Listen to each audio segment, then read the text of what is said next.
Bun, fetelor, știți când plâng bărbații? Când se nasc și când trebuie să meargă la mecanic. E adevărat că mecanicii auto sunt cei mai bulangi dintre pământeni? Și dacă sunt mecanici în restaurant, aveți tot respectul meu.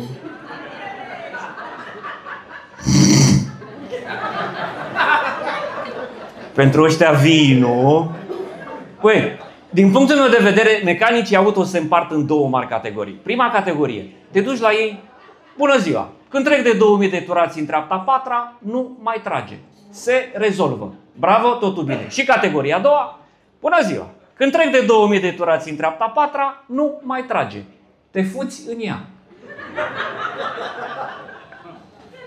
Nu putem să-i facem ceva, să o rezolvăm. Ba da, într-un sfert de oră e gata și te bucuri. Cum? OLX. Marș, mă, tu te-ai de aici.